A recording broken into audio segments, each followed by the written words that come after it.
Sometimes the gentlest hearts are found in the most broken places.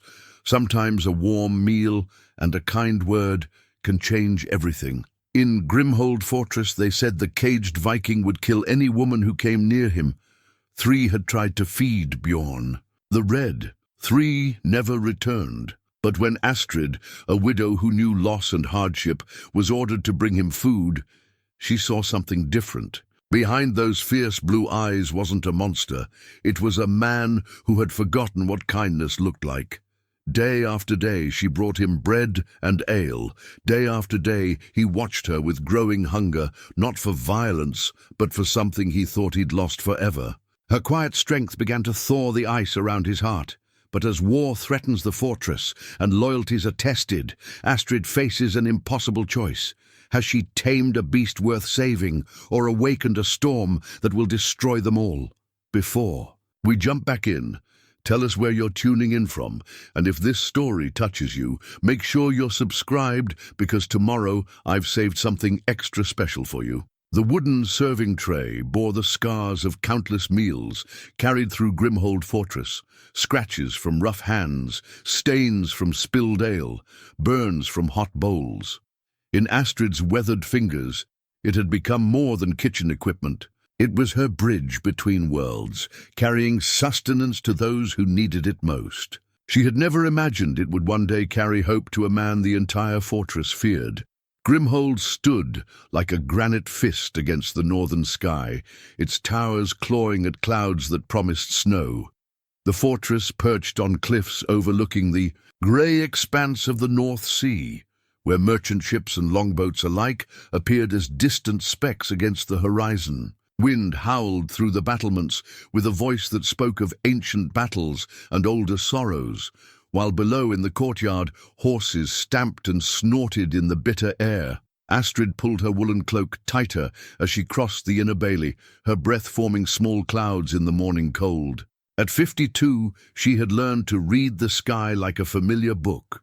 Today would bring sleet before evening, and the men on the walls would curse their watch. She had buried 2 husbands to war and weather, raised 4 sons who now served lords in distant lands, and found herself in service to Lord Aldrich when her modest cottage could no longer sustain her through the harsh winters. The kitchen of Grimhold buzzed with controlled chaos. Steam rose from great iron cauldrons, while servants hurried between tables, laden with root vegetables and sides of salted pork. Astrid moved through it all with quiet efficiency, her greying hair bound beneath a simple linen cap, her plain brown. Dressed practical rather than pretty, she had learned long ago that invisibility was often a woman's greatest armor. Astrid. The voice belonged to Magnus, the head guard, a bear of a man whose scarred face told stories of too many battles. He stood in the kitchen doorway, his leather armor creaking as he shifted his weight. "Lord Aldrich wants to see you." The other servants glanced up from their work, curiosity flickering in their eyes before they wisely returned to their tasks. In a fortress, one learned not to stare too long at others' troubles. Astrid set down her paring knife and wiped her hands on her apron, following Magnus through stone corridors lit by flickering torches. Lord Aldrich's solar overlooked the sea, its tall windows offering a view that spoke of power and vigilance. The Lord himself sat behind an oak table, his angular face bearing the permanent scowl of a man who trusted no one completely. Grey streaked his brown beard, and his pale eyes held the calculation of someone who had survived 3 decades of northern politics. "Astrid?" He didn't look up from the parchment he was reading. "You've served my household faithfully for what, 5 years now?" "6, my lord." Her voice remained steady, though her mind raced through possible reasons for this summons. 6 years of loyalty. Good. Now he did look up, studying her with those cold eyes. "I have a task for you, one that requires discretion and courage." Magnus shifted beside the door, his hand resting on his sword hilt. Astrid noticed the gesture. In Grimhold, even conversations carried the potential for violence. "There is a prisoner in our deepest cell," Aldrich continued. A Viking raider captured during the siege of Ravenshollow 3 months ago. He requires feeding, but the Lord paused, seeming to weigh his words. The previous women who attempted this task found it unsuitable. They refused to continue. Astrid's brow furrowed slightly. She had heard whispers, of course. Servants always heard whispers. A caged beast who killed women with his bare hands. A demon in human form who spoke in tongues and thirsted for blood. But she had also heard different whispers, that the 3 women had fled screaming, claiming the prisoner had done nothing more than look at them. What would you have me do, my lord? Feed him. Twice daily. Bread, ale, whatever scraps the kitchen provides. Aldrich's tone suggested this was a minor inconvenience. He is chained securely. There is no danger if you use proper caution. Magnus cleared his throat. My lord, perhaps I should assign additional guards. No, the word cut like a blade. Too many armed men make prisoners desperate. Astrid will manage alone. His gaze fixed on her again. You've raised 4 sons, buried 2 husbands. You understand men, their moods and motivations. This task requires a woman's touch, someone who won't be easily intimidated. The compliment felt hollow, but Astrid nodded. In truth, she had little choice. Refusal meant dismissal, and winter was no time for a woman of her years to seek new employment. When do I begin, my lord? Today, Magnus will show you the way. The descent to the dungeons felt like traveling backward through time. Each level down brought older stones, thicker walls, air that grew heavier with the weight of suffering. Torches burned in iron sconces, their light dancing across walls green with moisture and age. The smell changed too, from the wood smoke and bread of the upper levels to something earthier, more primal. 3 cells down here, Magnus explained as they walked. 2 empty now, 1 occupied. The prisoner goes by Bjorn the Red, though whether that's his true name. He shrugged. Vikings lie as easily as they breathe. They stopped before a heavy wooden door bound with iron. A small window, barred and barely large enough for a face, provided the only view inside. Magnus produced a large key from his belt, but made no move to use it. Listen well, woman. You slide the food through the slot at the bottom. You don't linger, you don't speak to him, and you never put any part of yourself within his reach. He's chained, but chains can be reached around. Astrid nodded, accepting the key. Her fingers closed around cold metal, worn smooth by countless hands. The other women who tried this, what happened to them? Magnus's scarred face darkened. First one, Meredith, lasted 2 days. Came up screaming about eyes like blue fire and a voice that spoke dark magic. Second one, young Sarah, made it a week before she refused to go back down. Claimed he was trying to enchant her, speaking in that heathen tongue. He spat. Third was Gilda. Tough old bird, that one. Even she broke after 3 days. Said he knew things about her, secrets no prisoner should know. And you believe these women? I believe they were frightened. Magnus's tone suggested this was explanation enough. Fear makes people see demons where there are only men. But frightened servants don't feed prisoners, and prisoners who don't eat die.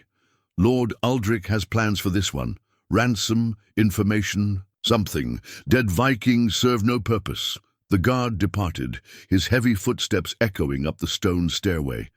Astrid found herself alone with the door and her racing thoughts. She could hear something from within, not quite breathing, not quite movement, but the subtle sounds that meant someone lived on the other side of the thick wood. Her hands trembled slightly as she fit the key into the lock.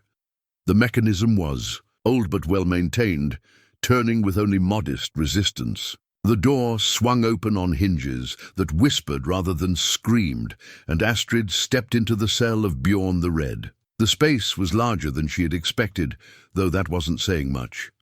Perhaps 8 paces square, with walls of fitted stone that wept moisture in the torchlight.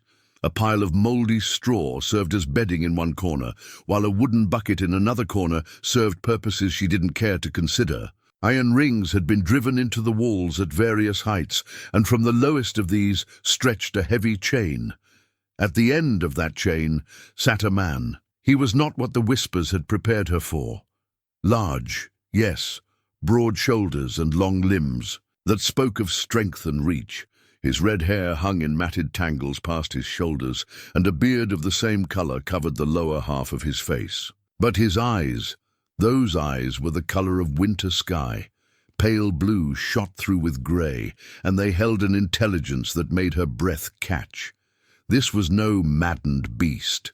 This was a man who watched, who calculated, who remembered everything. He saw. He wore the remnants of leather and wool, garments that had once been fine, but now bore the stains and tears of captivity. Iron manacles circled his wrists, connected to the chain that allowed him perhaps 3 paces of movement in any direction. As Astrid entered, he shifted slightly, not quite sitting up but coming to greater attention.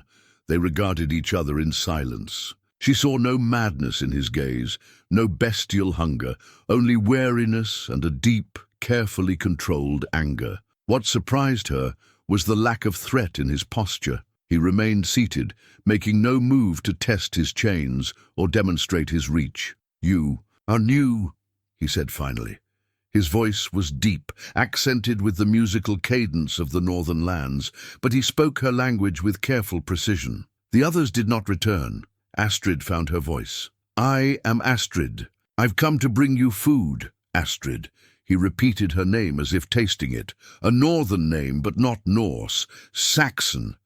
Does it matter? Something that might have been a smile ghosted across his lips. "No, it does not matter." He gestured with one chained hand toward the wooden tray she carried. "You bring bread and ale." "I do." "Then you are welcome, Astrid of the Saxons." She set the tray on the floor and used her foot to slide it within his reach, staying well back as Magnus had instructed. The prisoner, Bjorn, made no sudden moves, simply reaching for the bread with movements that spoke of careful control. "You are not afraid," he observed, tearing off a piece of the dark bread. "Should I be?" The others were. He chewed thoughtfully, washing down the bread with a sip of ale from the wooden cup. They saw a monster in chains and forgot to see the man. Astrid found herself studying his face, looking for signs of the beast the others had described. She saw weariness, anger held in check, and something else, a loneliness so deep it seemed to echo in the stone walls around them. "What did you do to frighten them?" Bjorn's pale eyes met hers. "I spoke to them. I asked their names, their lives, their fears. Frightened people do not like to be seen as people themselves." The answer surprised her with its insight. "And you see me as a person?" "I see a woman who has buried husbands and raised children. I see someone who knows loss and continues forward despite it. I see strength that does not need to announce itself with loud words or sharp steel."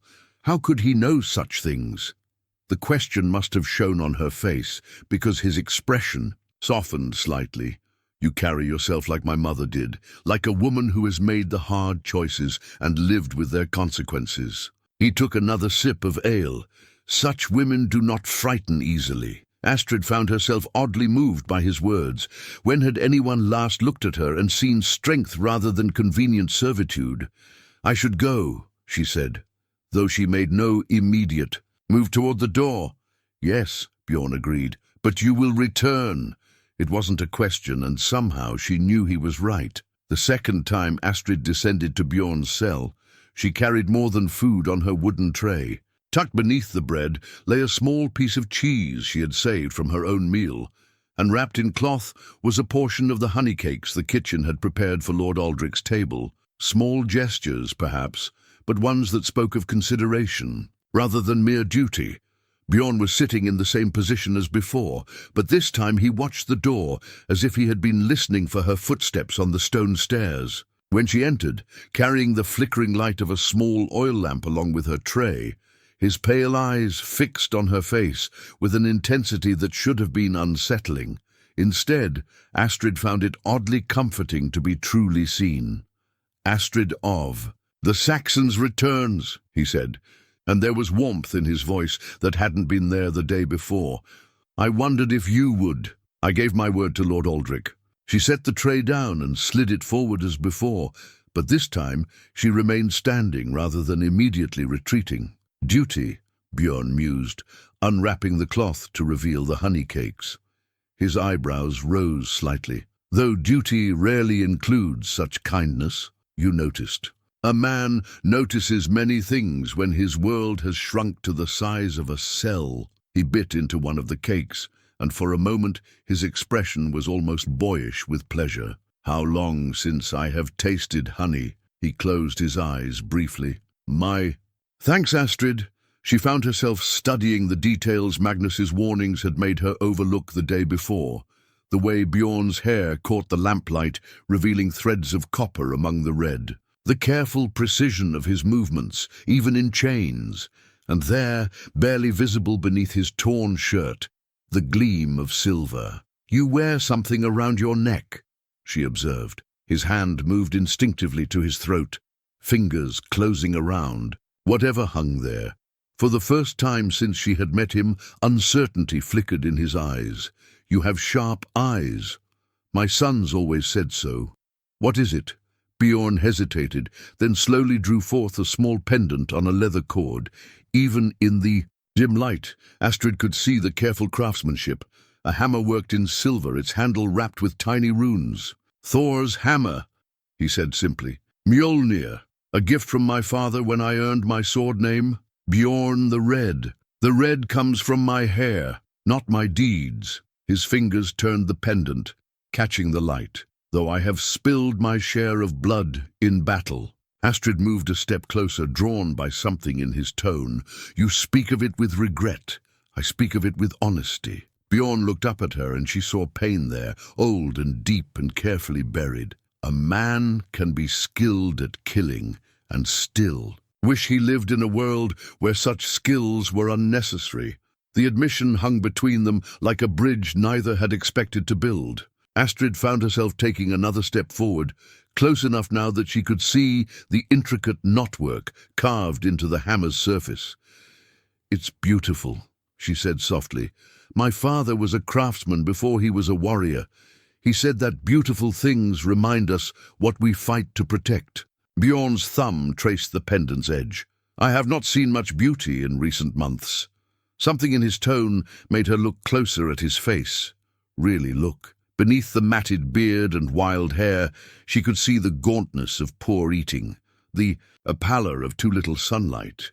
But more than that, she could see the careful control of a man holding himself together through sheer will. The others, the women who came before me, what really happened?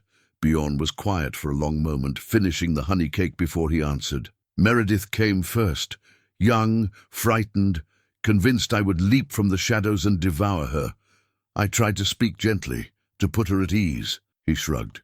She heard only the accent of her enemies and saw only the size of a man who could break her if he chose to.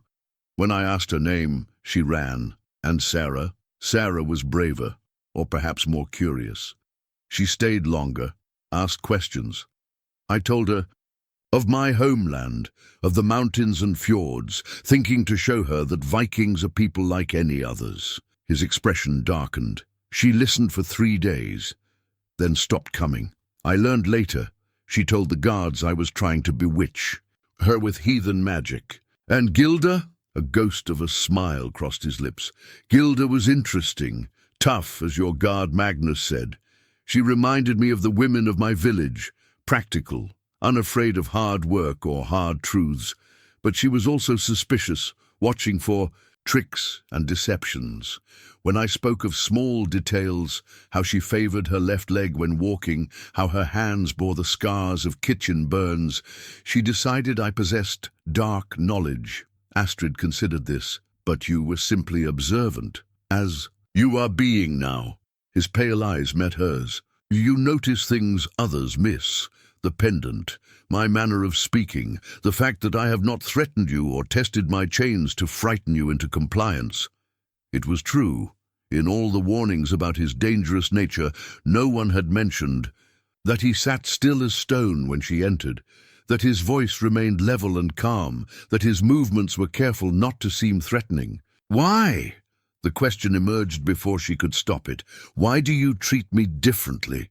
Bjorn was quiet for so long she thought he wouldn't answer.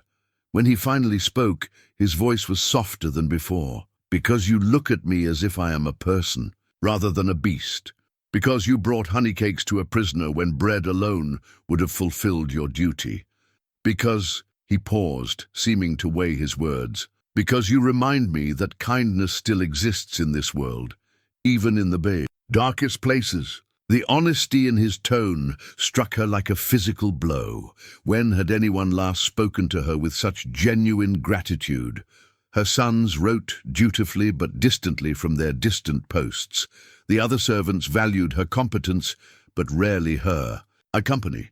Lord Aldrich saw her as useful but replaceable. Here, in a dungeon cell, a man she was supposed to fear spoke to her as if her presence mattered. "I should not linger," she said, though the words felt hollow. "No," Bjorn agreed. "Though, I confess I hope you will." As she turned to leave, gathering her lamp and empty tray, his voice stopped her at the threshold. "Astrid," she turned back. "Be careful on the stairs. The third step from the bottom is cracked. It shifts underweight. I would not have you come to harm in this place." The warning was so unexpected, so genuinely concerned, that she found herself staring at him. How could he know about the step? How long had he been listening to footfalls on those stairs, learning the sounds of the fortress above? "Thank you," she managed. "It is I who should thank you." He settled back against the wall, the pendant disappearing once more beneath his shirt. "Until tomorrow, Astrid of the Saxons." As she climbed the stairs, testing the third step and finding it indeed loose beneath her foot, Astrid's mind raced with new understanding.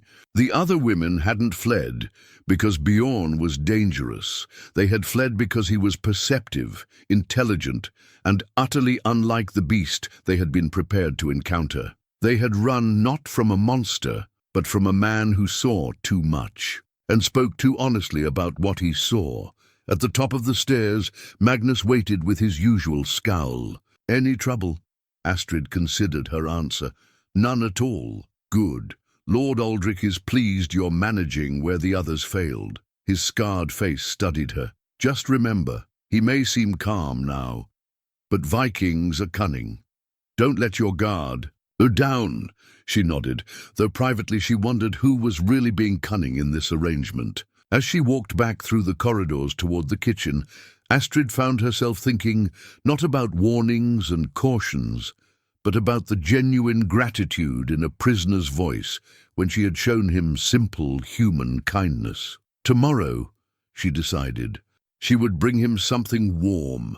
The dungeons were cold, and winter was coming.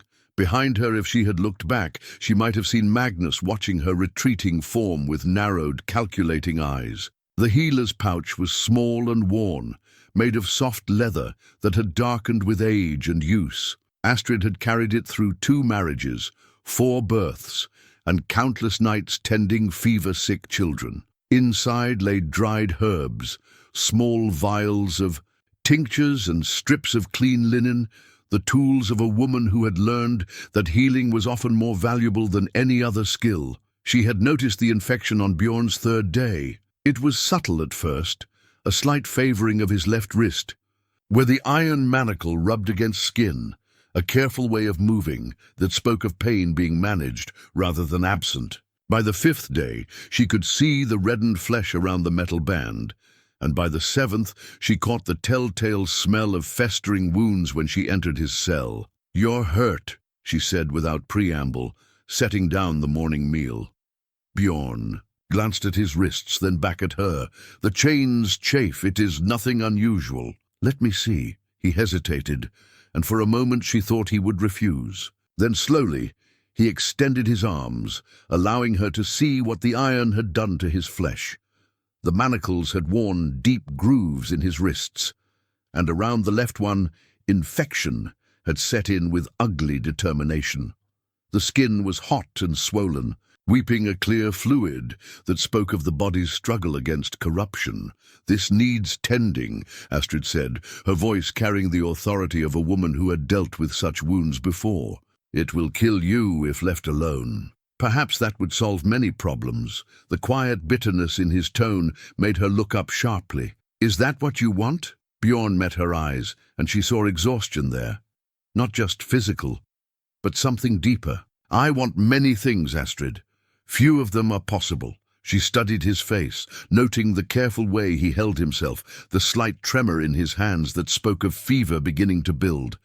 Without another word, she rose and moved toward the door. Where are you going?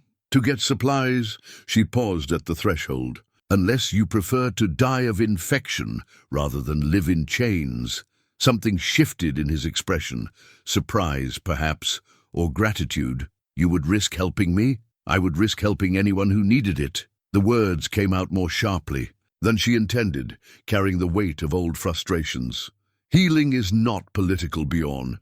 Pain is pain, no matter who suffers it. When she returned an hour later, her healer's pouch tucked beneath her cloak, she found him sitting exactly as she had left him. But now his pale eyes tracked her movements with something approaching hope. This will hurt, she warned, kneeling. Beside him, with her supplies spread on a clean cloth, the infection has gone deep. I am familiar with pain. She worked in silence at first, cleaning the wounds with a mixture of wine and herbs that made him hiss between his teeth. The infection was worse up close, angry red streaks reaching up his forearms, skin hot to the touch with fevers beginning. Tell me about your homeland, she said as she worked, hoping to distract him from the sting of her ministrations. Bjorn was quiet for a moment, watching her careful fingers tend to wounds that must have been agony. Nordfjord, he said finally. Valley between two mountains, with a river that runs cold even in summer. My father's longhouse looked out over the water. You could see the fishing boats going out before dawn. It sounds beautiful. It was. His voice grew softer as she applied a poultice of herbs to the worst of the infection. Green in summer, white in winter, but always alive. The sound of the river, the call of seabirds, children playing in the meadows. He stopped abruptly, his jaw tightening. Children, Astrid prompted gently. My sister's boy, Harold, 8 years old with hair like flame and a laugh that could wake the dead. Bjorn's hands clenched into fists. He would follow me everywhere, asking about swords and ships and when he could raid with the men. Astrid continued her work, wrapping clean linen around his wrists with practiced efficiency. But she could hear the pain in his voice that had nothing to do with infected wounds. Where is he now? Dead. The word fell like a stone into still water. They are all dead. My father, my sister, little Harold. His voice broke slightly before he controlled it. Burned in their beds while I was away raiding for glory and gold. The pieces of a larger tragedy began to arrange themselves in Astrid's mind. The attack on your village. Is that why you were at Raven's Hollow? Bjorn nodded, his eyes fixed on her hands as she secured the bandages. Pursuing the men who destroyed my family. I tracked them for 3 months, through storms and ice, until I cornered them at Raven's Hollow. His voice turned bitter. Where I walked into a trap that cost me everything and accomplished nothing. You were seeking justice. I was seeking revenge. There is a difference. He flexed his fingers, testing the bandages. Justice would have brought them before a thing, a council of free men who could judge their crimes. Revenge is what I wanted, hot and red and satisfying. Astrid sat back on her heels, studying his face. And now? Now I am chained in a Saxon, a dungeon, and my family's killers drink ale in whatever hall will have them. He met her eyes. Justice and revenge alike are beyond my reach. She began packing her supplies back into the leather pouch, choosing her words carefully. My first husband died in a border raid. Scots, striking fast and fading back into the hills before any pursuit could organize. Bjorn listened without interrupting. I spent months planning how I would find them, what I would do if I ever had the chance for revenge. I dreamed of it, fed on it, let it keep me warm when grief made everything else cold. What happened? My son fell ill with lung fever. Nearly died. She closed the pouch with steady fingers. I realized that all my dreaming of revenge had nearly cost me the one thing I had left. The dead are gone, Bjorn. The living are what matter. He was quiet for a long time after she finished speaking. Finally, he said, "Your son, did he live?" "He did. Grew up strong and healthy, serves now as a man-at-arms for a lord in Wessex." She rose, gathering her things.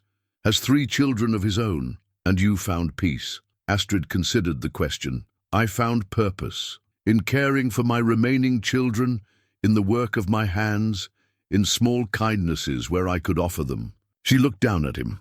This man who had shown her more genuine appreciation in a handful of days than she had received in years. Peace is sometimes overrated. Purpose lasts longer. As she moved toward the door, Bjorn's voice stopped her once more. "Astrid, yes? The bandages will need changing tomorrow. The infection, it may spread if not properly tended." She turned. Back to find him watching her with an expression she couldn't quite read. "Will you—" He paused, seeming to struggle with the words. "Will you tend them again?" The question held more than concern for his wounds. It held the careful hope of a man asking if kindness might continue, if he had found something worth holding on to in the darkness of his captivity.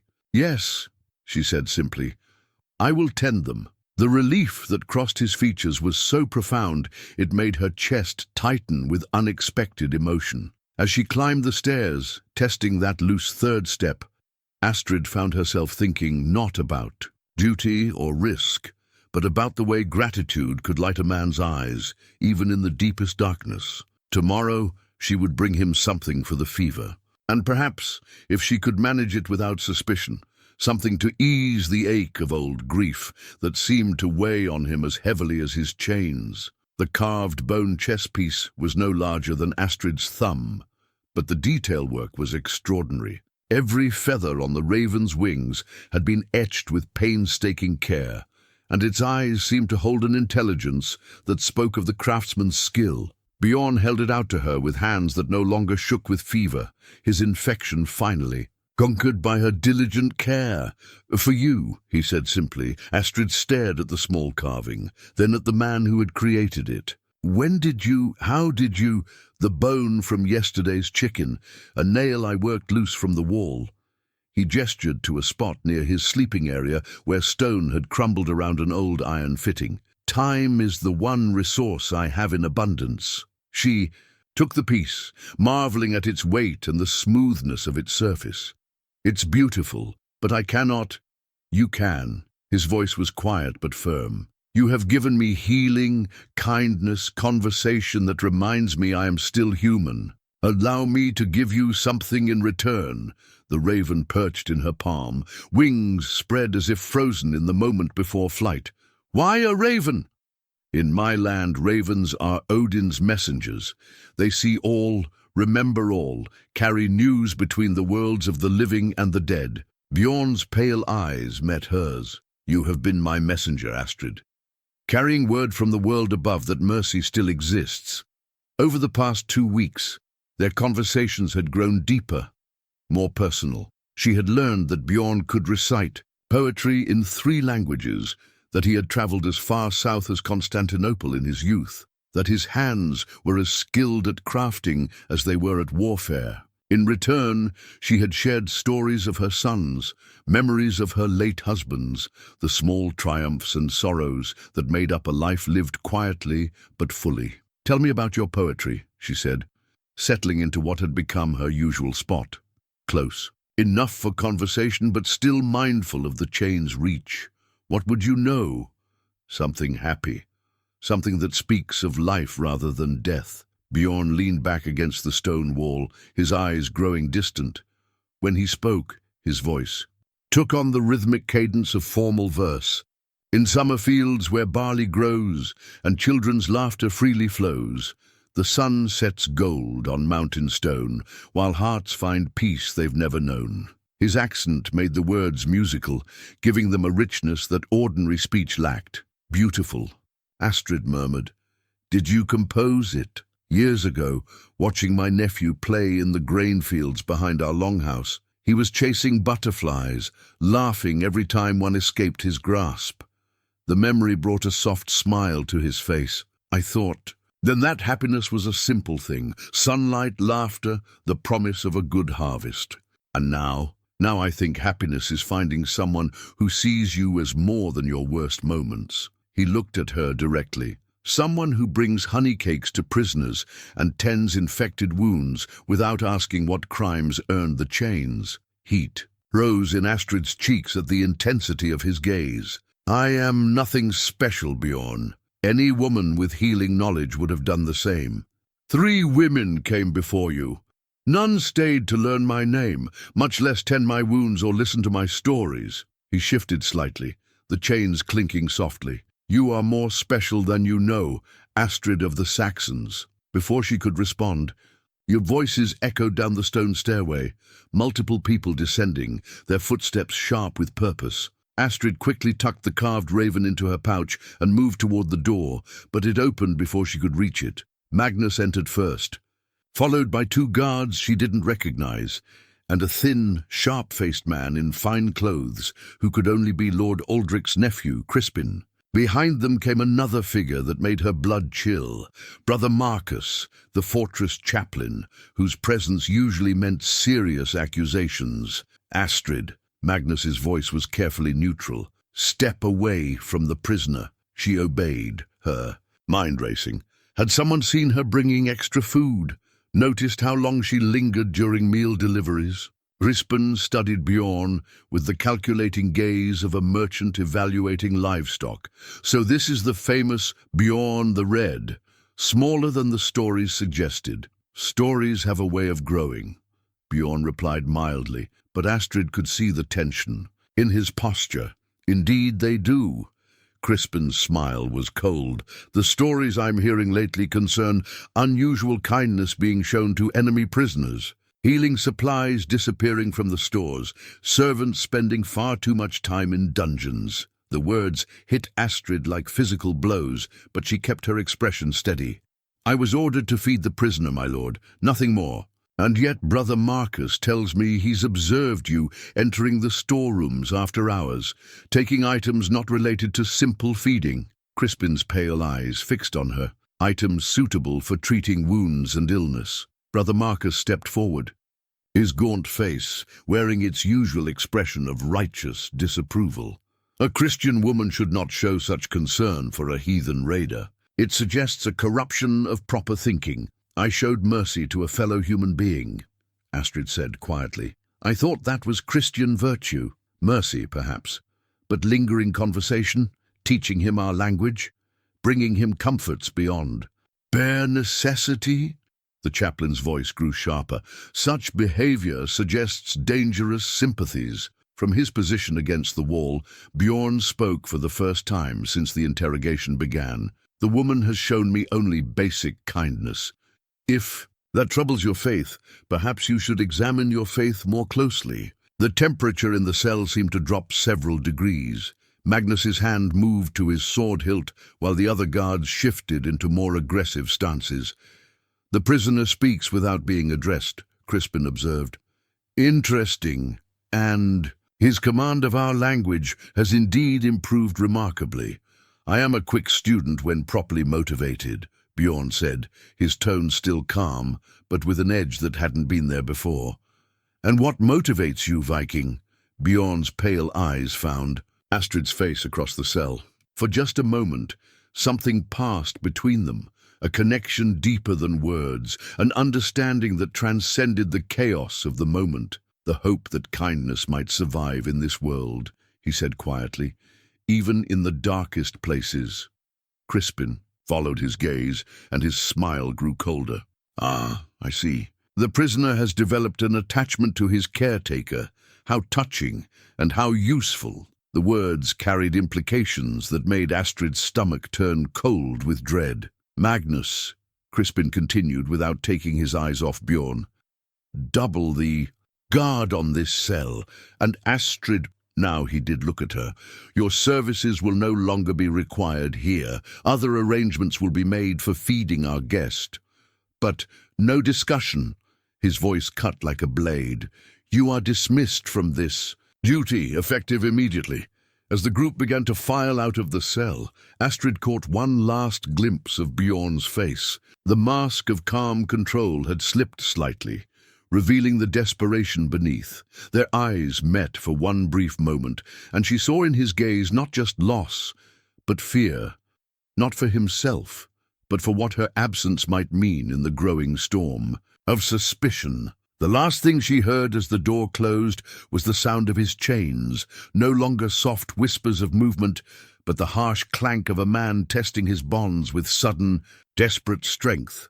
Astrid's mother's ring caught the morning light streaming through the kitchen window, a simple band of silver worn thin by years of wear, but precious beyond measure for the memories it carried. She twisted it absently as she worked, a habit that had developed in the 3 days since her banishment from the dungeons. The ring had been her anchor through 2 marriages, 4 births, countless sorrows, and small joys. Now it felt like her only connection to the woman she had been before Bjorn the Red changed everything. The kitchen buzzed with unusual activity.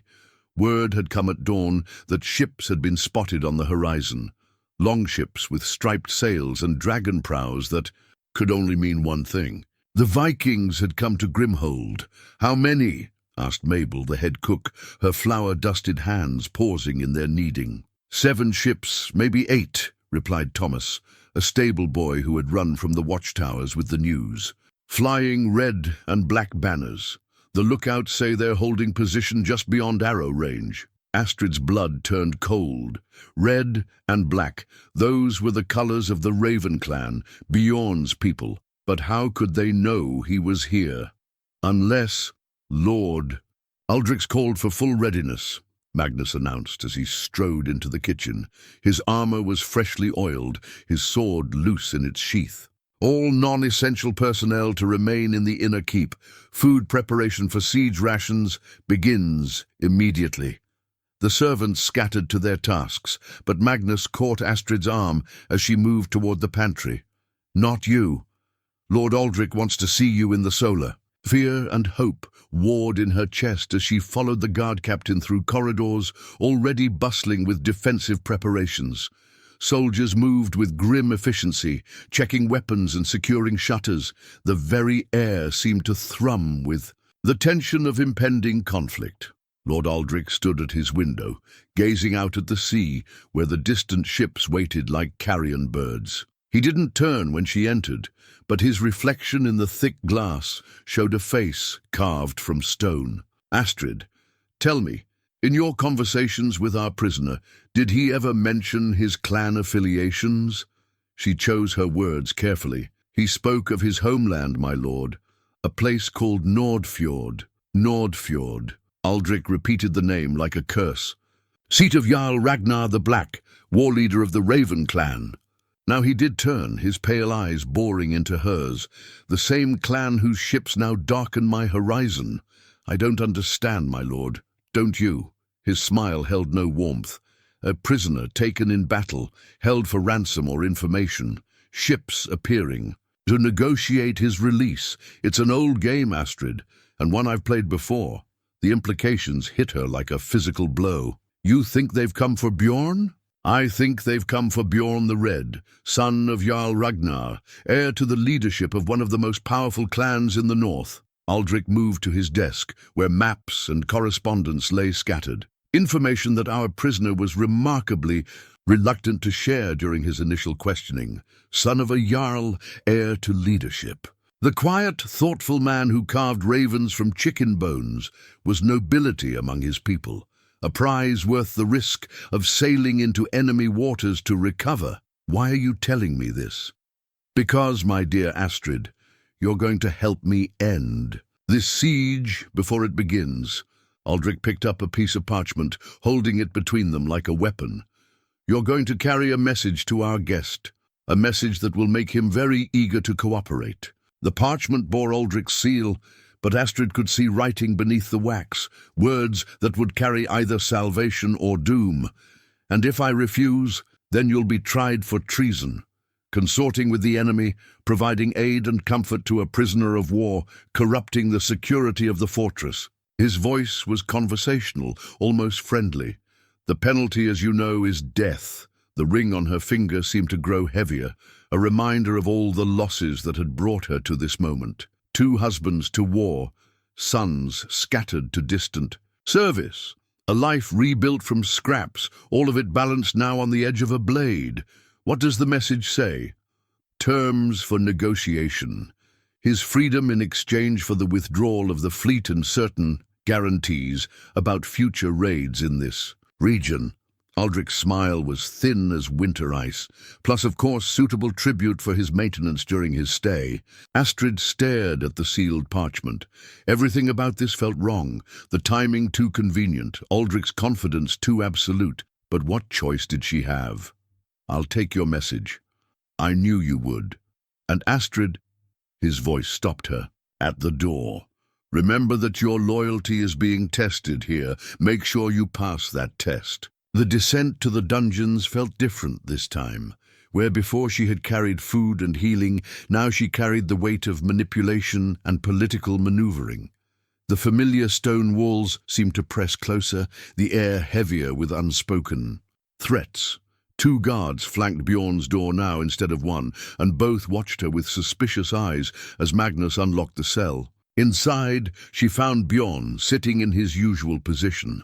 But there was a new tension in his posture, the alertness of a man who had heard distant war cries on the wind. Astrid, relief, and something deeper flickered in his pale eyes.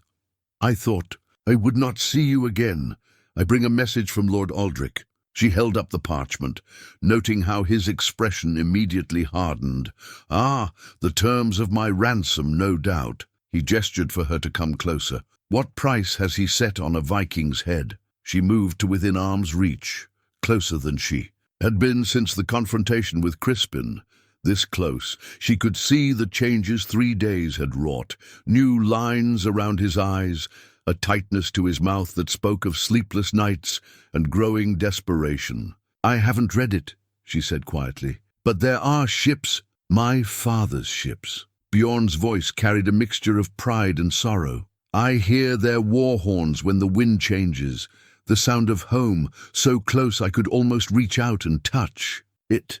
Without thinking, Astrid reached toward him, her fingers nearly brushing his before she caught herself. The gesture was so natural, so instinctive, that its implications struck her like lightning. When had a prisoner's pain become her pain? When had his hope become her hope?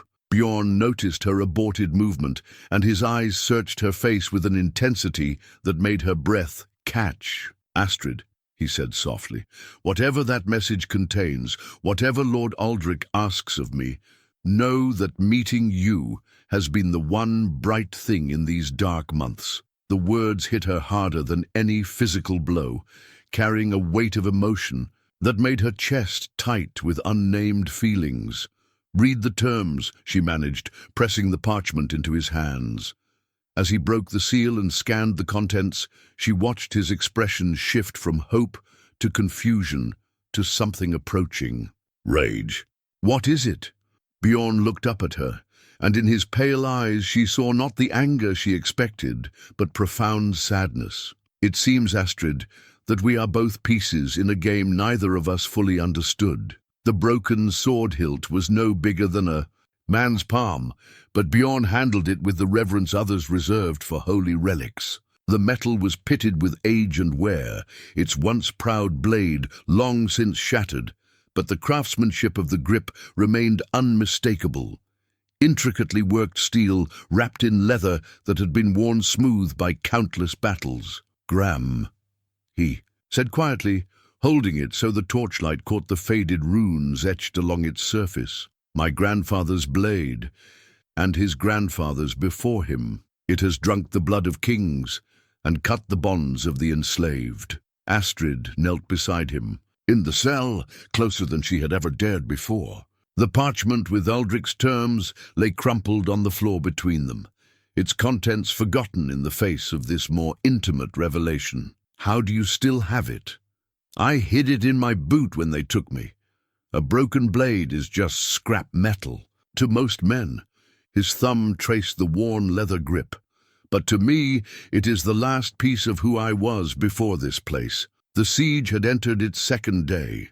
Through the narrow window high in the dungeon wall, they could hear the distant sounds of preparation. Men shouting orders, the creak of catapult arms being tested, the clash of weapons being sharpened.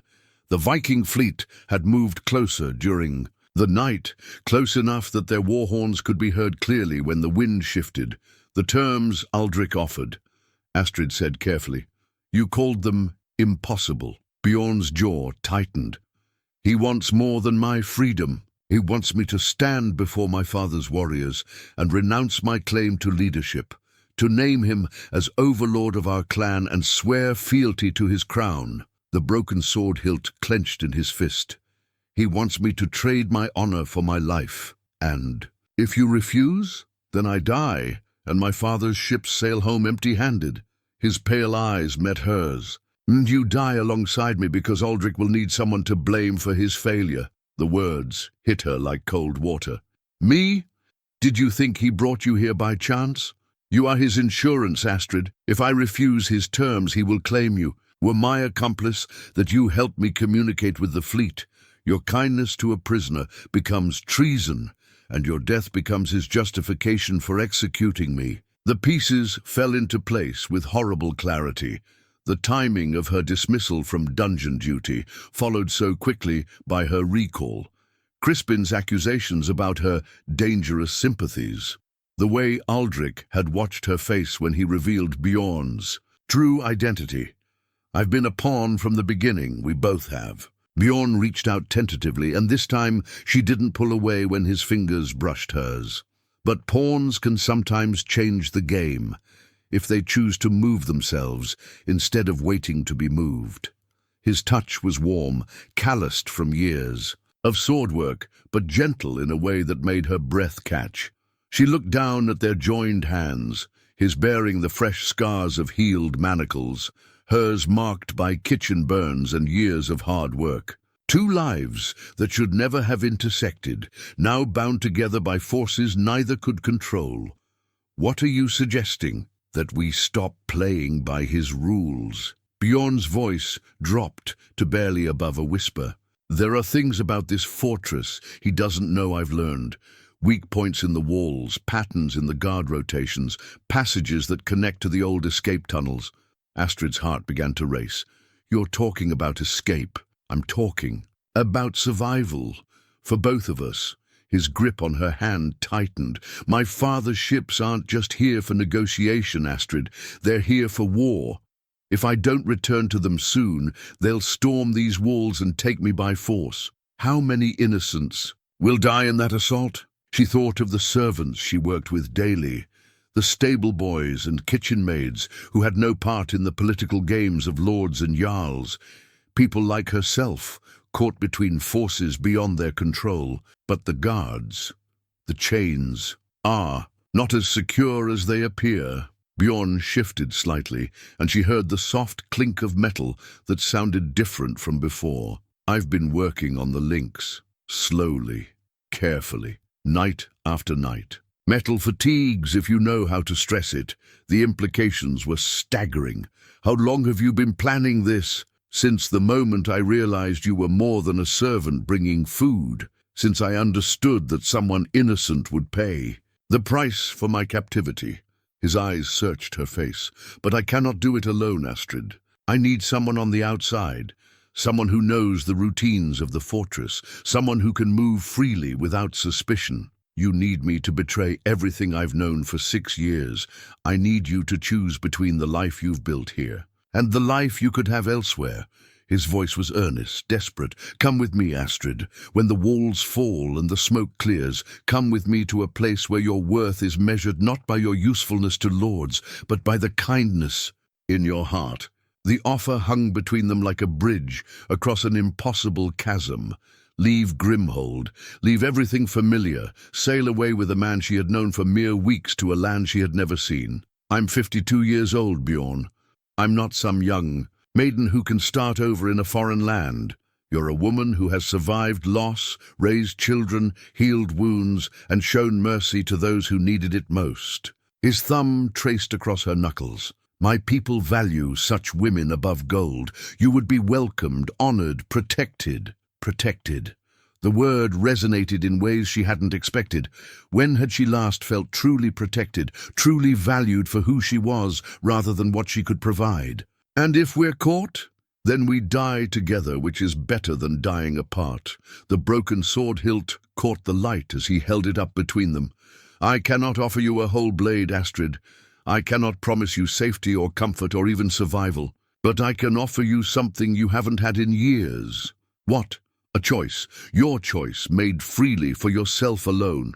Through the high window, another war horn sounded across the water, closer than before.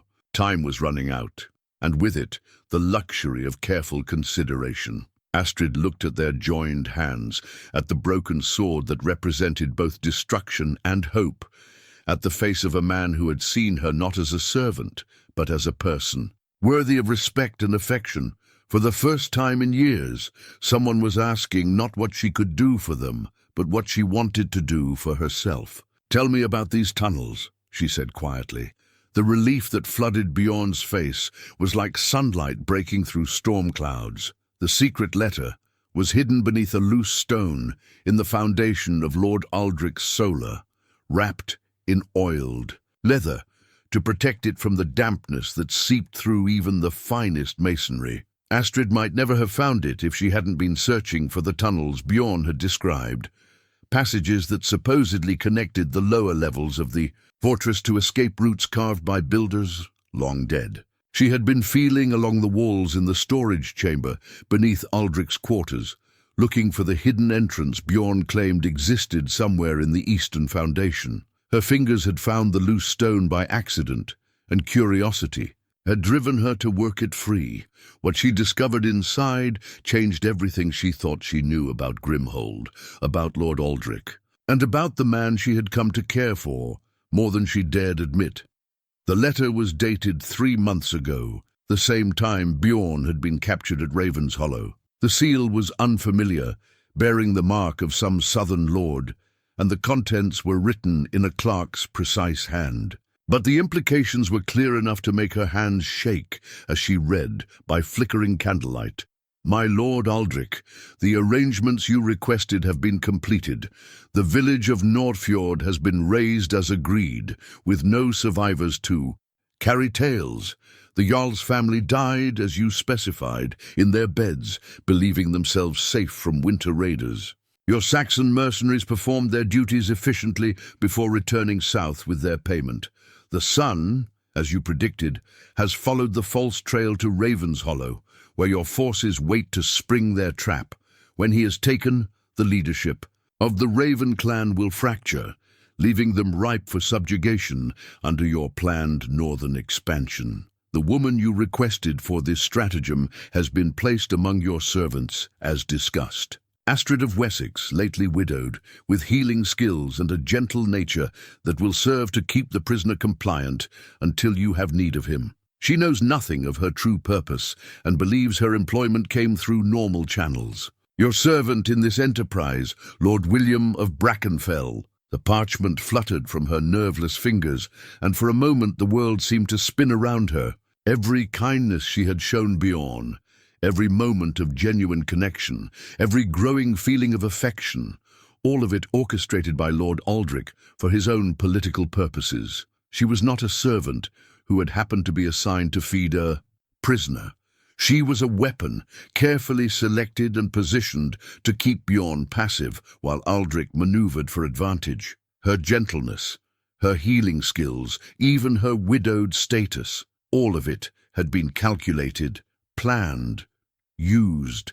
And Bjorn's, her family, little Harold with his flame-red hair, his sister, his father, they hadn't died in some random raid. They had been murdered on Aldrich's orders, slaughtered in their beds by Saxon mercenaries while Bjorn was far from home, following a trail deliberately laid to lead him into trap.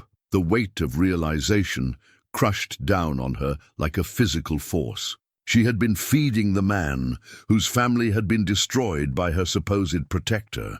She had been tending the wounds of someone who had every right to hate not just her lord, but everyone connected to his household, including her. But Bjorn didn't know.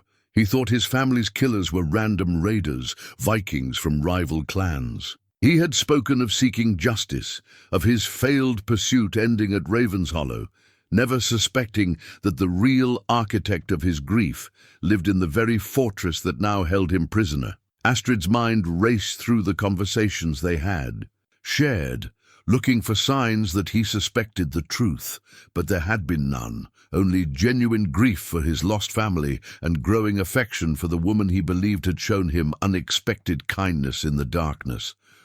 What would happen when he learned the truth? That she, however unwittingly, had been part of the machinery that destroyed his life. That every gentle word, every tended wound, every moment of connection had been built on a foundation of lies and manipulation. The sound of footsteps in the corridor above jolted her back to the present danger.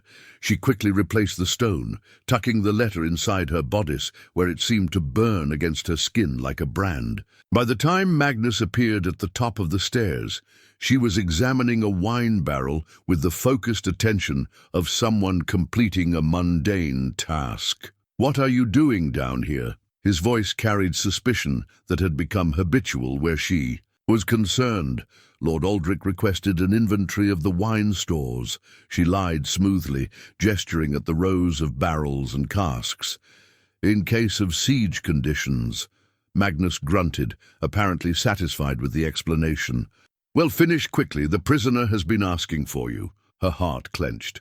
"Asking for me? Demanding, more like. Says he won't eat until he speaks with Astrid of the Saxons." The guard captain's scarred face showed his annoyance. "Lord, Aldrich is considering having him force-fed, but it's easier to send you down for a few minutes." As they descended to the dungeons, Astrid's mind churned with impossible choices. Tell Bjorn the truth and watch his growing affection turn to justified hatred. Keep the secret and continue living a lie built on his family's graves. Try to escape as planned, knowing she was fleeing with a man who would despise her if he knew her true role in his tragedy. The cell door opened to reveal Bjorn, exactly as she had left him hours before, sitting against the wall with the broken sword hilt in his hands. But something in his posture was different, a tension that spoke of decisions made and lines crossed. "Astrid." Relief flooded his voice, and the genuine warmth in his pale eyes made her chest tight with self-loathing. "I was beginning to fear they wouldn't let you return. I'm here." The words felt like ash in her mouth. Magnus locked the door behind her, but remained outside, clearly intending to listen. Bjorn noticed this and switched to speaking quietly in Norse, words she couldn't understand, but whose tone was urgent and conspiratorial. "What are you saying?" she whispered. "That tonight is our chance. The guards change at midnight and there's a gap in the patrols when the new men are still settling into their posts." His eyes searched her face, looking for signs of commitment to their desperate plan. "Are you still willing, Astrid? Will you help me break these chains and find freedom?" The letter seemed to crackle against her skin, a constant reminder of the lies that surrounded them both. Here was a man asking her to risk everything to help him escape, a man who would rightfully want her dead if he knew the truth about his family's murder and her unwitting role in his suffering. But looking at his face, seeing the hope and trust he placed in her, Astrid realized something that cut through all the political machinations and carefully laid plans. Whatever her original purpose, whatever game Lord Aldrich thought he was playing, her feelings for Bjorn had become real. Her concern for his welfare, her desire to see him free, her growing affection. None of that had been manufactured or manipulated. She might have been placed here as a tool, but she had become something else entirely. She had become a woman in love with a man who deserved better than the web of lies that surrounded them both. "Yes," she said quietly, the word carrying all the weight of her heart's choice. "I'll help you." The relief and gratitude in his expression nearly broke her resolve. How could she look at that face and know what she knew? How could she accept his trust while carrying the secret that would destroy it? "There's something else," Bjorn continued, his voice dropping even lower. "Something about this fortress, about Lord Aldrich, that you need to know before we commit to this course." Astrid's blood turned cold. Did he suspect? Had he somehow learned the truth about his family's murder? What is it? "The 3 women who came before you, they weren't frightened away by my presence. They were spies, sent to gather information and report on my state of mind." His pale eyes were hard with controlled anger. "I knew from the first day what they were, though they never suspected I had seen through their deception." "How could you know that?" "Because I listened. The walls here are old, the stones poorly fitted. Sound travels in ways the builders never intended.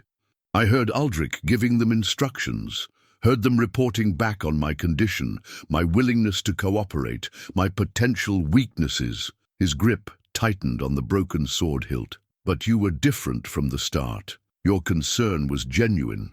Your kindness, real. That's how I knew you weren't part of his game." The irony was so bitter she could taste it. He trusted her precisely because she didn't know she was supposed to be manipulating him. Her genuine care had convinced him of her innocence, when in truth she had been the most important piece in Aldrich's strategy all along. "Bjorn," she started, needing suddenly to confess everything, to clear the air between them before they risked their lives together. "No." He reached out and touched her hand gently. "Whatever doubts you have, whatever fears, we can discuss them later. Right now, we need to focus on survival, on getting free of this place before more innocent people die in the battles to come." The moment for confession passed, swallowed by urgency and the weight of practical concerns. But the letter remained hidden against her heart, its contents burning like a brand that would mark her forever. As Magnus's voice called time from outside, the cell, Astrid made her choice. She would help Bjorn escape, would risk everything to see him free. And perhaps, once they were away from this place of lies and manipulation, she would find the courage to tell him the truth about everything, his family's murder, her unwitting role, and the genuine love that had grown from the ashes of deception. Until then, she would carry the weight of secrets and pray that freedom might somehow wash them both clean. The ancient war horn hung in the watchtower like a sleeping dragon, its bronze surface green with age and carved with runes that spoke of battles fought when the world was younger. Astrid had passed it countless times during her years at Grimhold, never imagining she would one day hold it in her trembling hands as an instrument of betrayal or liberation, depending on one's perspective. The plan was madness, she knew. 3 sharp blasts from the horn would signal the Viking fleet that their attack should begin, drawing the fortress guards to the walls while she and Bjorn made their escape through the tunnels he had described. But between the plan's conception and its execution lay a gulf filled with 1,000 ways to die. "You're certain about the timing?" Bjorn asked for the 3rd time, his voice barely audible through the cell door. Astrid pressed closer to the iron-barred window, speaking through the gap like a penitent at confession. "Midnight bell, then count to 100. The guards change posts, there's confusion in the corridors, and the night watch settles into their routines. That's when I sound the horn." "And the tunnel entrance?" "Storage room beneath the solar?" "Behind the wine racks as you described. The stone you mentioned is loose. I tested it yesterday." She didn't mention what else she had found behind that stone, the letter that still burned against her skin like a guilty secret. "But Bjorn, once we start this, there's no turning back. If we're caught, we won't be." His voice carried a confidence she wished she could feel. "I've been working the chains for weeks. The metal is weakened, ready to break with one good stress. And I know these passages. I've memorized every word the guards speak, every footfall, every pattern of their movement." Through the narrow window, in his cell, they could see the first stars appearing in the darkening sky. The Viking fleet had moved closer during the day, close enough that their torches looked like fallen stars on the water. War cries drifted across the waves when the wind was right. reminders that an entire clan waited for word of their heir's fate. "Tell me about the signal fires," Astrid said, reviewing the plan one more time. "3 beacon towers along the coast. Once my father's men see our hornblast and begin their assault, they'll light the fires to coordinate their ship's approach. The fortress defenders will see the flames and know they're surrounded." His voice grew grim. "That's when the real battle begins." Astrid closed her eyes, trying not to think about the servants who would be caught in the fighting, the stable boys and kitchen maids who had no part in the political games that had led to this moment. People like herself, pawns moved by powers they couldn't control or comprehend. "There will be casualties," she said quietly. "There are always casualties in war, but fewer if it ends quickly than if it drags on for days." Bjorn's tone softened. "I take no joy in this violence, Astrid. But I will not die in this cell while my father's warriors wait for a signal that never comes." The bell tower chimed 11 times, deep bronze notes that seemed to echo in her bones. 1 hour remained before they committed themselves to a course that would end in either freedom or death. "I should go," she whispered. "Make my final preparations." Astrid, her name on his lips, stopped her from moving away from the door. "Whatever happens tonight, know that these weeks with you have been the bright spot in the darkest time of my life. Your kindness, your courage, they've reminded me that there's still goodness in this world worth fighting for." The words hit her like physical blows, each one a reminder of the secret she carried. How could she accept such gratitude when she knew the truth about his family's murder? How could she let him risk his life for someone who had been placed in his path as an instrument of his enemy's will? "Bjorn, there's something I need to tell you later." His voice was firm but gentle. "When we're free, when we're safe, we'll have time for all the words we couldn't say here. But right now, I need you focused on what comes next." The moment for confession passed again, buried under the urgent weight of their desperate plan. Astrid pressed her hand against the door, wishing she could touch him one more time before they risked everything on this roll of the dice. "Until midnight," she whispered. "Until midnight." The next hour passed like a fever dream. Astrid moved through the fortress with the mechanical precision of someone whose body performed familiar tasks, while her mind raced ahead to all the ways their plan could fail.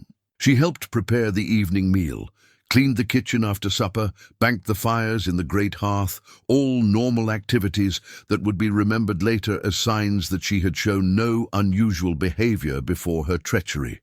As the midnight bell approached, she made her way to the watchtower through corridors she had walked for 6 years. The guard posted there, a young man named Peter whom she had bandaged after a training accident just last month, nodded respectfully as she passed. "Evening, Astrid. You're out late." "Couldn't sleep," she replied, which was certainly true. Thought, "Some night air might help." He smiled sympathetically and returned to his patrol. Within minutes, she was alone with the ancient war horn and her racing heart. The bronze surface was cold under her hands, its weight surprising for something that looked so simple. 3 blasts, Bjorn had said, 3 sharp notes that would summon chaos and death to Grimhold while giving them their only chance at escape. The midnight bell began to toll. 1, 2, 3. Astrid closed her eyes and began counting. In the corridors below, she could hear the sounds of the guard change beginning. Footsteps, voices, the clink of armor and weapons as tired men handed their posts to fresh replacements. 50, 60, 70. The letter crackled against her skin. With each breath, a constant reminder of the complexity of loyalty and betrayal. Was she betraying Grimhold by helping Bjorn escape, or was she finally choosing the right side after being deceived about which side was which? 80, 90. The moment of decision had arrived. In 10 seconds, she would either lift the horn to her lips and commit treason against everything she had known for 6 years, or she would walk away and condemn Bjorn to die in his cell while his father's warriors sailed home in defeat. 95, 96, 97. She thought of Bjorn's pale eyes filled with hope and trust. She thought of little Harold, murdered in his bed by Saxon mercenaries. She thought of Lord Aldrich's cold smile and the casual way he had spoken of using her as a tool. 98, 99. The horn rose to her lips. 100. The first blast echoed across the water like the voice of judgment itself, deep and primal and impossible to mistake. On the distant ships, torches flared as the Viking warriors received their signal. Answering horns sounded from the fleet, and suddenly the night was alive with purpose and movement. The second blast brought shouts from the fortress walls as guards spotted the approaching longships. Men ran for weapons and positions, the careful quiet of the night watch exploding into organized chaos. The third blast was almost drowned out by the sound of war cries carrying across the water, but Astrid heard it echo in her bones like the tolling of her own doom. Whatever happened next, there was no going back. She dropped the horn and ran. The corridors of Grimhold had transformed in the space of 3 horn blasts. Where before there had been quiet efficiency, now there was controlled pandemonium as the fortress prepared for siege. Guards rushed to their positions, servants hurried to secure valuable supplies, and officers shouted orders that echoed off stone walls like battle cries. Astrid moved through it all like a ghost, invisible in the chaos of preparation. Her years of service had made her part of the fortress's invisible machinery. Servants were expected to be present but unnoticed, useful but unremarkable. No one questioned her presence or wondered why she moved with such urgent purpose through corridors filled with armed men. The storage room beneath Lord Aldrich's solar was exactly as she had left it. Wine barrels stood in neat rows, their contents undisturbed by the violence that was about to engulf the fortress above. Behind the largest rack, the loose stone waited like a doorway between one life and another. Her fingers found the hidden catch Bjorn had described, and the stone swung inward to reveal a passage carved from living rock. The tunnel stretched into darkness, its walls damp with condensation and carved with symbols that might have been runes or might have been the random marks of ancient tools. She had matches and candles in her pouch, supplies gathered over the past few days in preparation for this moment. The flickering light revealed a passage wide enough for a man to walk upright, its floor worn smooth by centuries of use. Now came the most dangerous part. She had to reach Bjorn's cell, help him break his chains, and guide him back through the fortress to this hidden entrance, all while the guards were distracted by the approaching Viking fleet, but not yet fully engaged in battle. The dungeons were almost empty when she arrived, their usual guards called to more pressing duties above. Only one man remained, old Henrik, whose arthritis kept him from more active service. He looked up in surprise when she appeared at the top of the stairs. "Astrid, what are you doing here? Shouldn't you be helping with siege preparations?" "Lord, Aldrich sent me to check on the prisoner," she lied smoothly. "He wants to know if the horn blasts have made him more willing to negotiate." Henrik shrugged, handing her the keys. "Could be. The Viking's been restless since the signal started, pacing like a caged wolf." "If only you knew," Astrid thought as she descended the stairs. "If only any of us knew how deep this deception really goes." The cell door opened to reveal Bjorn standing ready, his chains already hanging loose from his wrists. The metal links had been worked until they were weak enough to break, and his pale eyes burned with the fire of a man who had tasted freedom and would not be denied. "The horn?" he asked. "3 blasts as planned. Your father's ships are moving. Then we go." Now, as they moved toward the door, Bjorn paused to look back at the cell that had held him for 3 months. The broken sword hilt gleamed in his hand, and his expression carried the weight of all the grief and anger that had sustained him through his captivity. "This place has seen the last of Bjorn the Red," he said quietly. "Whatever happens next, I die free or not at all." Together, they stepped into the corridor and began their desperate flight toward either salvation or doom. The burning torch in Astrid's hand cast dancing shadows on the tunnel walls as she led Bjorn through passages that had been carved centuries before either of them was born. The flame flickered with each movement, threatening to die and leave them in absolute darkness beneath a fortress that was rapidly transforming into a battleground above their heads. Behind them, the sounds of siege warfare grew louder by the minute. The Viking fleet had reached the harbour, and the clash of steel on steel echoed through the stone walls like distant thunder. War cries in two languages mixed with the groans of catapults and the crash of waves against the fortress walls. "Here," Astrid whispered, stopping at a junction where 3 passages met. According to Bjorn's instructions, the middle path would take them to an exit near the stables, away from the main fighting. "This should lead us out." Bjorn paused beside her, his pale eyes reflecting the torchlight as he listened to the sounds of battle filtering down from above. His face was hard with the controlled fury of a man who had been caged too long and was finally free to act. "My father's warriors fight well," he said quietly, "but they're attacking a prepared defense. The cost will be high." "Then we should move quickly," Astrid replied, though her voice carried more confidence than she felt. "The longer this battle lasts, the more people die." They continued through the tunnel, their footsteps echoing softly off damp stone. The passage sloped upward now, bringing them closer to ground level and to freedom. But with each step, Astrid felt the weight of her secret growing heavier. Soon they would be out of the fortress, away from immediate danger, and she would have to find the courage to tell Bjorn the truth about his family's murder. The tunnel ended at a heavy wooden door, bound with iron straps. Bjorn pressed his ear against it, listening for sounds from the other side. "Clear," he whispered, then pushed against the barrier. The door was stuck, its hinges corroded by years of disuse and damp air. Bjorn put his shoulder against the wood and pushed harder, the broken sword hilt still clutched in his other hand.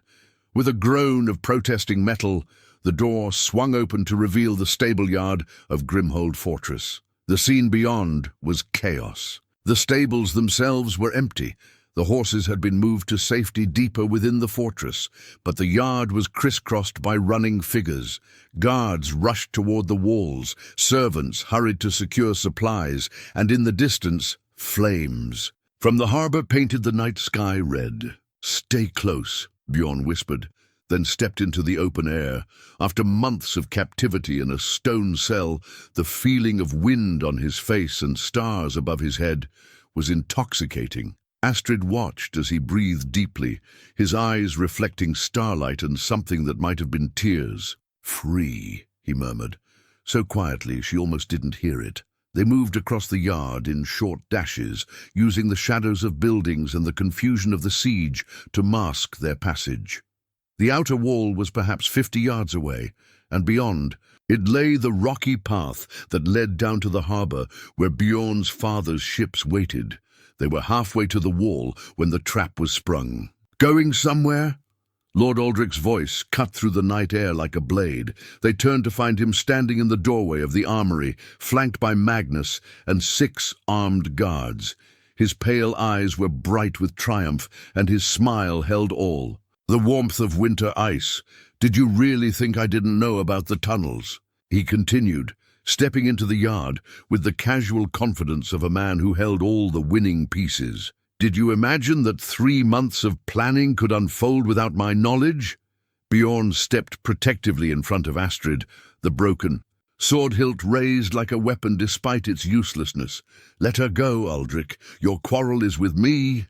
"My quarrel, dear Bjorn, is with anyone who threatens the security of my domain." Aldrich's gaze shifted to Astrid, "including servants who forget their place and choose loyalty to enemies over loyalty to their lord." She was following orders. Bjorn said quickly, "My orders. She had no choice." "Didn't she?" Aldrich's smile grew wider. "Tell me, Astrid, when you sounded that horn, when you helped him break his chains, when you led him through passages you weren't supposed to know existed, did you do so because he forced you, or because you chose to?" The question hung in the air like a sword suspended over her head. Around them, the guards had formed a semicircle, cutting off any possibility of escape. In the distance, the sounds of battle continued, but here in the stable-yard, everything had gone very quiet. "I chose," Astrid said finally, her voice steady despite the fear that threatened to choke her words. "I chose to help him because it was right." "Right?" Aldrich laughed, the sound sharp and bitter. "You chose to betray the fortress that sheltered you, the lord who employed you, the people who trusted you. You chose to signal an enemy fleet to attack your own home, and you call this right?" "I call it justice," Bjorn said, his voice carrying the authority of his noble birth. "Justice for the innocent people you've murdered, the families you've destroyed, the lives you've shattered for your political ambitions." Something flickered in Aldrich's eyes. Surprise, perhaps, or calculation. Interesting. And what innocent people would those be?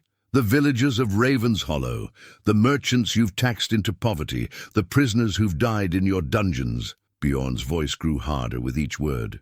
"The list is long, but I've had months to remember every detail." "Indeed you have." Aldrich's tone was almost conversational now. "But I wonder, have you remembered the most important detail of all?" Before Bjorn could respond, Aldrich's gaze shifted to Astrid with laser intensity. "Tell him," he said quietly. "Tell him why you're really here, Astrid. Tell him about the letter you found, about the truth you've been hiding.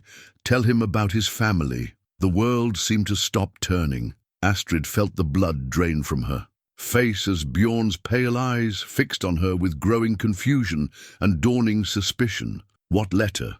Bjorn asked, his voice very quiet. "What truth?" Astrid opened her mouth, but no words came. The secret she had carried, the confession she had planned to make when they were safe, it was being dragged into the light here now, in the worst possible moment and the worst possible way. "She hasn't told you?" Aldrich's voice was silk over steel. "How disappointing. And here I thought true love required honesty."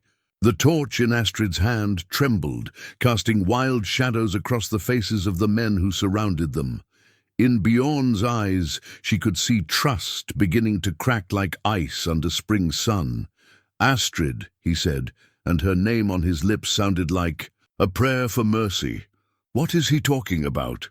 Astrid's cloak whipped around her in the night wind, its fabric already torn and bloodied from their desperate flight through passages never meant for such urgency. The brown wool that had once marked her as an invisible servant now bore the stains of revolution, each dark spot a testament to the price of choosing love over loyalty to a false lord. "The letter," she said, her voice barely above a whisper. The words felt like stones in her throat, each one harder to speak than the last. "I found it hidden in the solar. It was about your family, Bjorn." His pale eyes never left her face, but she could see something dying in them with each word she spoke. The trust that had grown between them over weeks of shared conversation and quiet understanding was cracking like ice in spring. "What about my family?" Lord Aldrich stood watching the scene unfold with the satisfaction of a man whose plans had come together perfectly. "Tell him, Astrid. Tell him how his father, his sister, little Harold, all of them died not to random raiders, but to Saxon mercenaries I hired specifically for that task." The world seemed to tilt around Bjorn. His face went white as winter snow, and the broken sword hilt trembled in his grip. "That's impossible," he said, but his voice carried no conviction. "They died in a Viking raid. I tracked the raiders to Raven's Hollow, where you found exactly what I wanted you to find," Aldrich continued smoothly. "A carefully staged battle designed to capture you alive while eliminating any witnesses who might contradict the story. I needed you to believe." Astrid watched Bjorn's face as the full horror of the revelation sank in. His family hadn't died in honorable battle or even random violence. They had been murdered in their beds as part of a calculated political strategy, their deaths designed to drive their son into a trap that would deliver him to his enemy's hands. "And our dear Astrid," Aldrich said, his voice dropping to a conversational tone that somehow made his words more terrible. was placed among my servants specifically to keep you compliant during your captivity. Her healing skills, her gentle nature, her recent widowhood, all of it selected to make her the perfect tool for managing a grieving prisoner. Bjorn's eyes found Astrid's face again, and she saw in them a pain deeper than any physical wound. You knew? Not at first. Words tumbled out of her in a desperate rush. I swear to you, Bjorn, I knew nothing when they assigned me to feed you. I thought I was just a servant doing her duty. But I found the letter yesterday and it explained everything. How they killed your family, how they placed me here, how it was all planned. You knew yesterday. His voice was flat, emotionless. You knew yesterday and you said nothing. I was going to tell you when we were free. I wanted to explain. Explain what? That every kindness you showed me was a lie. That every moment of connection between us was orchestrated by the man who murdered my family? The broken sword hilt was shaking in his hand now, and she could see the effort it took him to control his rage. Explain that while I was falling in love with you, you were keeping the secret of my family's blood on your conscience. The words hit her like physical blows. Love. He had said love. And now it was being twisted into something ugly by the revelation of her unwitting complicity. It wasn't a lie, she said desperately. My feelings for you, the connection between us, none of that was part of any plan. I came to care for you despite what I was supposed to be doing, not because of it, but you still kept the secret. I was afraid. I was afraid you would hate me, that you would think I was part of it from the beginning. Weren't you? The question cut like a blade. Maybe you didn't know the details, but you were part of it. You were the weapon they used to keep me docile, while my family's killers went unpunished. Lord Aldrich's laughter echoed across the stable yard. How touching! The prisoner falls in love with his jailer, and she with him, never realizing they're both dancing to my tune. It's almost poetic in its tragedy. Magnus stepped forward, his sword drawn and ready. My lord, the battle won't last forever. We should end this now. Yes, Aldrich agreed, we should. But first, I want to see how this little drama concludes. Will love conquer all, or will truth destroy what lies built? Bjorn was staring at Astrid, as if seeing her for the first time, his face a mask of conflicting emotions. Pain, betrayal, lingering love, and growing fury warred in his pale eyes. You should have told me, he said quietly. Whatever the consequences, you should have told me the truth. I was protecting you. You were protecting yourself. His voice grew harder. You were afraid of losing something that was never real to begin with. The words struck her like a physical blow. Around them, the guards shifted restlessly, waiting for orders. In the distance, the sounds of battle were growing closer as the Viking assault pressed against the fortress walls. Bjorn, please. What? Please forgive you for letting me live in ignorance while my family's murderer smiled and played games with both our lives. He took a step back from her, the broken sword hilt raised between them like a barrier. Please pretend that love built on lies can somehow survive the truth. Astrid's cloak billowed around her as she reached toward him, desperate to bridge the growing chasm between them. But the blood-stained wool that had once represented her transformation now seemed to mark her as complicit in all the violence that had brought them to this moment. I love you, she said, the words torn from her heart. Whatever I did wrong, whatever I should have said or done differently, I love you. Bjorn's face crumpled for just a moment, revealing the depth of his own pain. Then the mask returned, cold and hard as northern ice. Love, he said quietly, is not enough. The new Thor's hammer pendant gleamed silver against Astrid's throat, its fresh engravings catching the morning sunlight that streamed across the deck of the longship Raven's Wing. Unlike the ancient one Bjorn had worn in his cell, a relic of his past life, this hammer had been crafted during their voyage across the North Sea, shaped by his hands from silver taken in the raid that freed him from Grimhold's dungeons. 3 months had passed since that terrible night when Lord Aldrich's Trap had sprung, and the truth about everything had come crashing down around them like the walls of a burning fortress. 3 months since Bjorn had looked at her with eyes full of betrayal and spoken those words that still echoed in her dreams. Love is not enough. But time, Astrid had learned, had a way of wearing down even the sharpest edges of pain. The confrontation in the stable-yard had ended not in reconciliation, but in chaos. As Magnus moved to arrest them both, the Viking assault had finally breached the outer wall.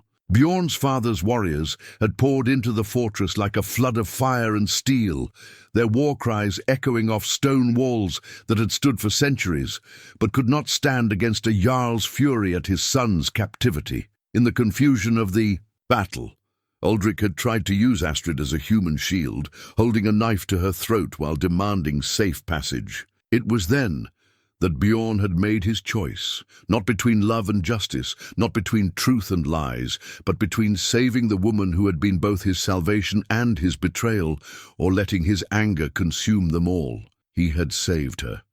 Even wounded by her deception, even convinced that their connection was tainted by manipulation, he had thrown himself at Uldric with nothing but a broken sword hilt and desperate courage. The fight had been brief and brutal, ending with the broken blade somehow finding its way between Uldric's ribs while Magnus fell to a Viking axe. The aftermath had been a blur of smoke, blood, and the strange, hollow feeling of justice, finally, served. Bjorn had stood over Uldric's body, the man who had orchestrated his family's murder, finally dead by his hand, but there had been no triumph in his pale eyes, only exhaustion and the weight of too much loss. "You're free to go," he had told Astrid as his father's warriors secured the fortress. "Find your sons, rebuild your life. You owe me nothing, and I owe you nothing as well." She could have taken that offer, could have disappeared into the chaos of the fallen fortress and made her way south to Wessex, where her eldest son served, and where she might have found a place in his household. A quiet ending to a story that had begun with such promise and descended into such pain. Instead, she had followed the Viking raiders to their ships. Why? Bjorn had asked, when he found her sitting on a coil of rope on the deck of his father's flagship, her few possessions in a bundle at her feet. "Because you were right," she had answered. "Love isn't enough, but it's a beginning." The voyage to Nordfjord had been difficult in ways that had nothing to do with weather or sea conditions. Bjorn had spoken to her only when necessary, his manner polite but distant, as if she were a passenger whose presence he tolerated but did not welcome. The other Vikings had treated her with the cautious respect due to someone under their jarl's protection, but she could see the questions in their eyes. It was old Gunnar, the ship's second-in-command and Bjorn's foster-uncle, who had finally addressed the situation directly. "You're not the first person to be caught in a web not of your own weaving," he had told her one evening, as they watched the sun set over endless water. "And you won't be the last. The question isn't whether you were used. We've all been used at one time or another. The question is what you choose to do when you finally see the web clearly. And what did I choose? To cut yourself free, to follow your heart instead of your fear." The old warrior's scarred face had been surprisingly gentle. "That's more courage than most people ever manage in a lifetime." The healing had been slow, measured not in grand gestures, but in small moments of connection that gradually built trust from the ruins of betrayal. A shared meal where conversation lasted more than mere politeness demanded. A storm where Astrid's knowledge of herb lore helped treat seasickness among the crew. A night when Bjorn had found her weeping over the memory of his little nephew Harold, and had sat beside her in silence, offering the comfort of simple presence.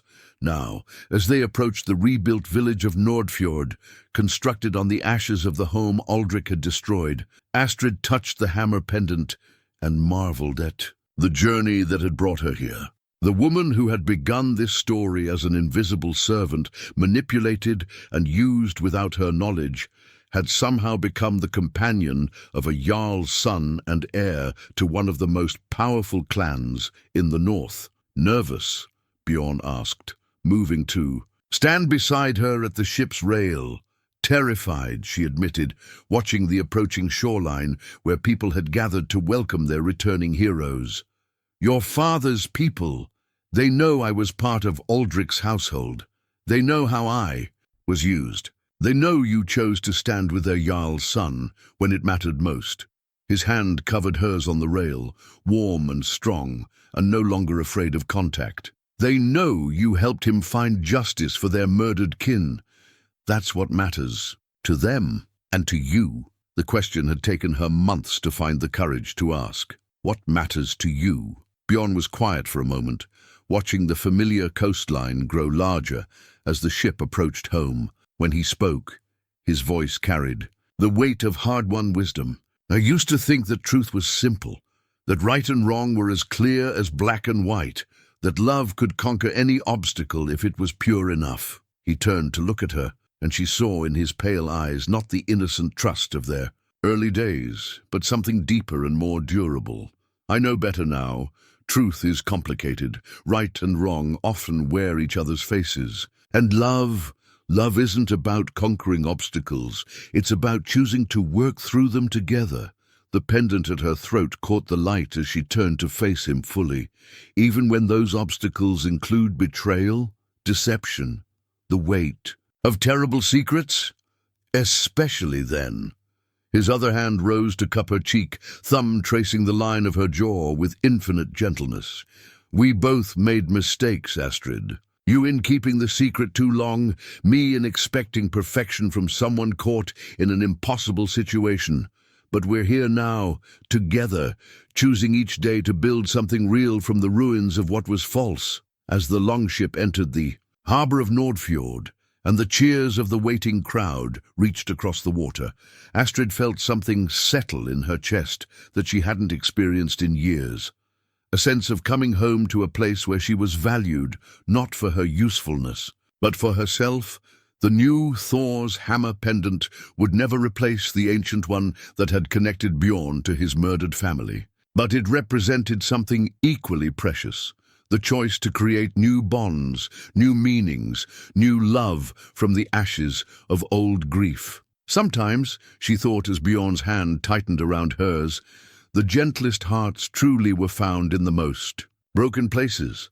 And sometimes, with patience and courage and the willingness to forgive both others and themselves, even the most broken places could be made whole again.